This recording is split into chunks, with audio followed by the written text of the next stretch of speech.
This time we are doing more of a bonus video where we will discuss some of the stuff related to string memory allocation and mainly how to return strings from functions. And so you want to create a string in a function and then return it to use it outside of your function call, and what kind of things might go wrong, how to understand what is happening behind the scenes, and what you definitely shouldn't do in year 2025 and forward, and what you shouldn't even try to do in C++ in general. So the thing about C++ is that it has probably more ways to do normal or those like fundamental stuff, like things related with arrays, strings, and so on than other languages, because it's mostly backward compatible with C. Yeah, so you can do still stuff in C++ that you could do in C, let's say 50 years ago. And that's why there are a lot of times many different ways in which you can do stuff. And some of those ways might be dangerous if you don't know exactly what's happening. And some of them, to be honest, are nowadays mostly obsolete. So you shouldn't even try to bother doing them. You can just learn them for fun, but definitely don't use them in your code if you are doing C++ and not C. And the description for this presentation or this demo is as follows. We will demonstrate different approaches to allocate, manage, and return strings. And some of them, as I said, are more appropriate for C and old C. And some of them are what we are doing nowadays in modern C++ and what you should do also whenever you try to solve those coding challenges in C++. And so don't mix up both of them, and definitely stay away from those very old row arrays or row pointer stuff. That's the main message of that video, and we'll just see in a second with some demos what I exactly mean by that, and we'll highlight both correct and incorrect techniques and what does correct even mean. We'll try to discuss it a little bit. So first approach that we will showcase is the C-style allocation, so the old way, and the way you should do it if you are using C itself. And so when you don't have access to C++ or you don't want to do C++ style, then you can use the row malloc plus row pointer or row array of chars and strcpy to copy one string to another, and you can return from function string created using malloc, because then it will be allocated on a heap. You have stack and heap. We will discuss this in a second, but just here to prepare you for the demonstration, we'll do it first, but you shouldn't really do it in C++. What you can do, but this is also not applicable for most of this coding challenges stuff, but in normal code, like business related code, definitely you will see it a lot. So you will see smart pointers instead of row pointers and malloc. And there are a couple of smart pointers. Here we'll show unique pointer and how it changes between what are the differences and how to upgrade this old way to the newer approach. And then finally, the most proper one when it comes to the coding challenges. Don't play with like row arrays of chars if you can, and I don't see a reason why you shouldn't be able to do it. Just use normal strings, and you can put them in other containers. You have like maps that are mapping from strings to strings, sets of strings, vectors of strings, and so on. And you can just create a normal string with no like additional outside pointers. You don't care what's happening behind the scenes. You can just create it in any function, then return it and use it outside. And what string does behind the scenes is not really that important when it comes to those coding challenges, so you don't have to bother with all those low-level stuff. and it's definitely something that is preferred. Yeah, so if you go the proper way and use just smart pointers and containers, which are already defined since many years in C++, then you shouldn't have any problems or any seg faults when it comes to at least returning stuff from function. Yeah, and then incorrect usage, the last one, which I, to my surprise, see still nowadays. Some people try to do it sometime.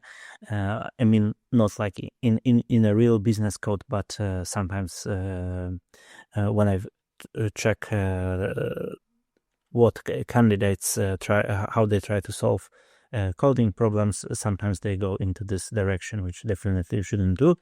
And this is using stack memory and trying to return it from the function and use it outside of the function. So this is something that definitely will not work, and something that you shouldn't really try to do. Yeah, so now we discuss it theoretically. Let's see some code in action. So correct old way, C-style way, is to create a pointer, you can call it a pointer, and allocate memory on the heap. Yeah, so if you don't do it, if you create just like a row array with, let's say, you give it 20 elements, this one is allocated on the stack. And once you exit the function, the stack memory reserved for the function gets removed.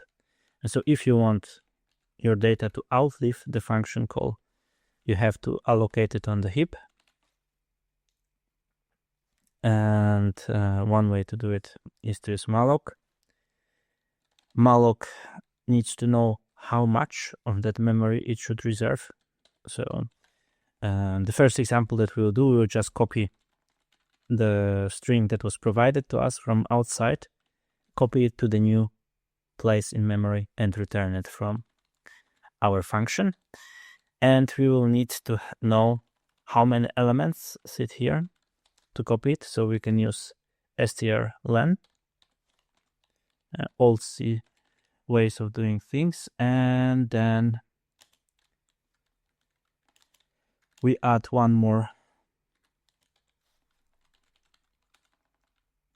space or one more unit for the termination character. And then we have to cast it to char pointer, because malloc returns or is defined with void pointer. And the void pointer is this more general that you can cast to other types. That's why it works for all different types. And then the first task that we have is to copy this input string to the new place, and for that we can use strcpy. First we provide the destination and then the source, and we can return the pointer. And because the pointer is pointing to the heap memory, it can outlive the function call. So below in main I have a place which calls this function allocate memory C with following argument, hello my friend C, and then prints out whatever this function has returned. And so it returns some C pointer, and after usage we have to also call free, which is why a lot of people hate those old ways of doing things, because you have to remember to free the memory, otherwise you will get memory leaks. And you also have to remember, once you free it, to not use it again, because then you would have seg fault after you try to attempt to access memory that you have freed. So usage after free is forbidden, which is one of the ways in which your program might break. So now let's try to compile it, and just with this first example. And we have some warnings since the other functions are not yet filled. And here's this hello my friend from C. Now let's try to upgrade. Instead of doing the row pointer approach, we'll use a smart pointer, and to be precise, unique pointer. And we can also use auto, C++, and we can call std make unique, and array of chars, which also is not something that you should normally do, but this is way safer than this, because smart pointers take care of this freeing of memory. And so once they go out of scope, the memory is freed on their deletion. And here we can provide the size, or again, we need to know how much space we want to reserve. So since here we are already using normal C++ strings instead of pointers to chars, we can just call size +1, and then if you want to do this C-related stuff at any point, safer to use smart pointer and simply extract only in the place where you interact with C-like code the row pointer itself, but have it always packed or wrapped with smart pointer. So we can also do this approach, this strcpy. We can use this function here by extracting the row pointer from the smart pointer, and here we can also get the C style string from C++ string by doing .c underscore str or string, I don't remember, think string. And let's return. And it's also called here in the main. We don't have to check, we don't have to do any ifs, we don't have to do any freeze, and memory is automatically managed. And the input that's provided, it's hello my friend from unique pointer. So let's compile it. And it was of course CSTR, not string.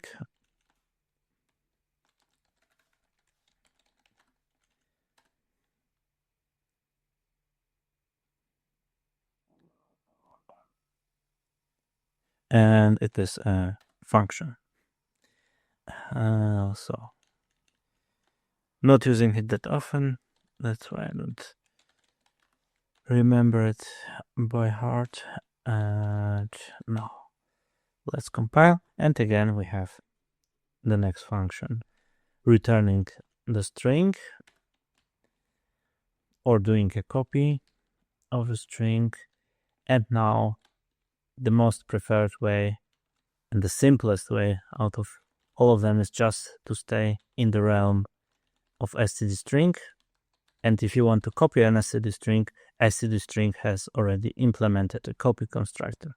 So all you have to do is to return it, and here a copy will be created. Now let's try to compile it, and we have it.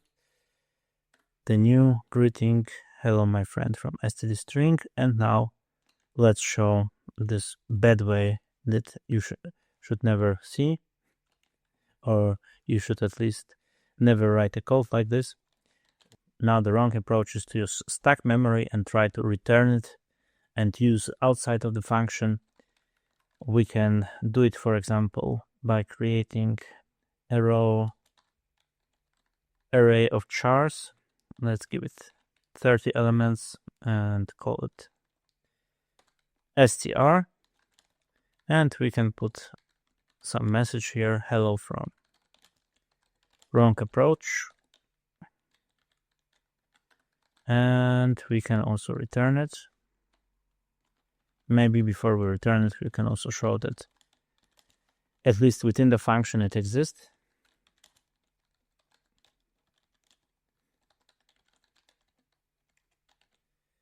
But here in main, we call this allocate memory wrong. We try to set it in a pointer to extract whatever this function returns and put it in our pointer the way we did it here.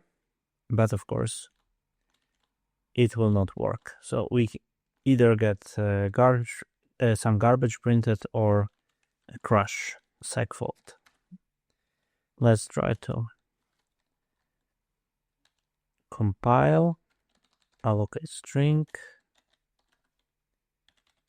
and we are getting, of course, warnings that address of local variable str is returned. You shouldn't do this. The compiler already sees it. And now let's try to run. And as you can see, nothing was printed here, but we got hello from wrong approach from inside the function itself. And so if we try to print something after,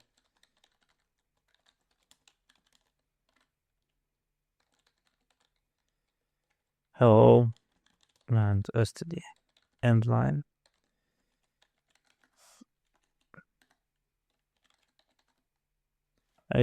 it's not even printed, and that's because it already crashed at this point.